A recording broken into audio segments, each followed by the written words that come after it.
முன்னாள் முதலமைச்சர் ஓ பன்னீர்செல்வம் ஆளுநரை சந்திக்க வந்திருக்கிறார். இந்த சந்திப்பின் முக்கியத்துவம் என்ன? எதற்காக இந்த சந்திப்பு நடைபெறுகிறது?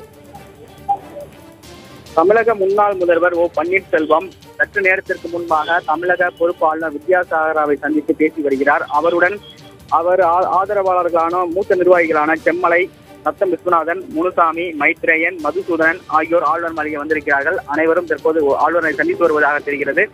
குறிப்பாக இதற்கு முன்பாக திமுக எம்பிக்கள் ஆளுநரை சந்தித்தார்கள். நேற்று சட்டசபையில் நடந்த நிகழ்வு குறித்தும் சட்டமன்ற எதிர்க்கட்சி தலைவர் தாக்கப்பட்டது குறித்தும் புகார் அளித்திருக்கிறார்கள். கடிதம் கொடுக்கப்பட்டிருக்கிறது. எனவே அது தொடர்பான உரிய நடவடிக்கை எடுக்க வேண்டும் என்று திமுக எம்பிக்கள் தெரிவித்திருந்தார்கள்.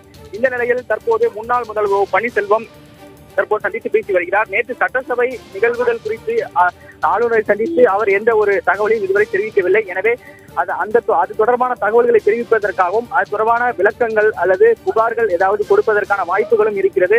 தற்போது அவர் ஆளுநரை சந்தித்து பேசி வருகிறார்.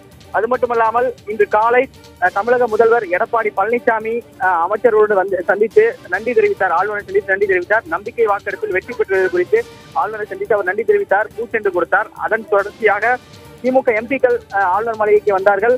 அவர்களும் புகார் கடிதம் ஒன்று கொடுத்திருக்கிறார்கள். அதன் தொடர்ச்சியாக தற்போது முன்னாள் முதல்வர் ஓ பன்னீர்செல்வம் தற்போது ஆளுநரை சந்தித்து பேசி வருகிறார்.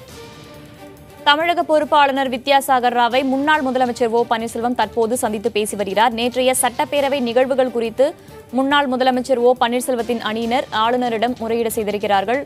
சுப்பிரமணி, தற்போது முன்னாள் முதலமைச்சர் ஓ பன்னீர்செல்வம் ஆளுநர் இவர்களுடைய சந்திப்பு நடைபெற்று வரும் நிலையில முன்னாள் முதலமைச்சர் ஓ பன்னீர்செல்வத்துடைய தரப்புல என்னென்ன மாதிரியான விஷயங்களை நேற்று சட்டப்பேரவையில் நடந்ததுல என்னென்ன மாதிரியான விஷயங்களை குறிப்பிட்டு பேசி வராங்க?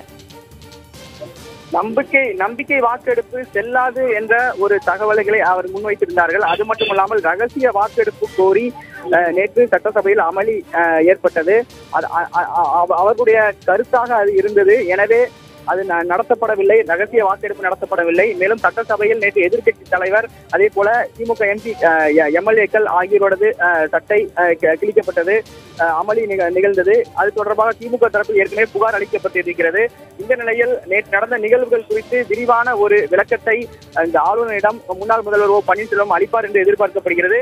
மேலும் ஒரு புகாராக கொடுப்பதற்கான வாய்ப்புகள் இருப்பதாகத்தான் அவர்கள் தரப்பில் சொல்லப்பட்டிருக்கிறது. ஆனால் அதற்குரிய முழு விவரங்கள் இதுவரை தெரிவிக்கப்படவில்லை. இன்னும் சிறிது நேரத்தில் அவர் தனது ஆதரவாளருடன் வெளியே வந்து செய்தியாளர் சந்திப்பதற்கான வாய்ப்புகள் இருக்கிறது.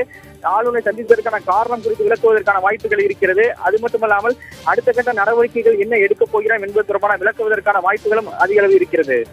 சுப்பிரமணியன், தற்போது ஆளுநர் மாளிகைக்கு முன்னாள் முதலமைச்சர் ஓ பன்னீர்செல்வத்துடன் வேறு யாரெல்லாம் வந்திருக்கிறார்கள்? அதிமுகவை சேர்ந்த மூத்த நிர்வாகிகள், முக்கிய நிர்வாகிகள் யாரெல்லாம் வந்திருக்கிறார்கள்? செம்மலை வந்திருக்கிறார். அதே போல நத்தம் விஸ்வநாதன், கே.பி. முனுசாமி, மைத்ரேயன் எம்பி, அதே போல மதுசூதனன் ஆகியோர் அவருடன் வந்திருக்கிறார். அவர்களும் ஆளுநரை சந்தித்து பேசி வருகிறார்கள்.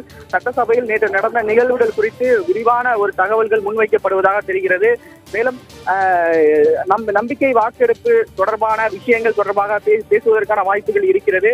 மேலும் ரகசிய வாக்கெடுப்பு அனுமதிக்கப்படாத காரணமும் இருக்கிறது. எனவே அது தொடர்பான ஒரு விளக்கத்தை அளிப்பதற்கான வாய்ப்புகள் இருக்கிறது. அந்த முழுமையான ஆலோசனை சந்திப்பிற்கு பிறகு வெளியே வந்து அவர் செய்தியாளர் சந்திப்பதற்கான வாய்ப்புகள் அதிக அளவில் இருக்கிறது.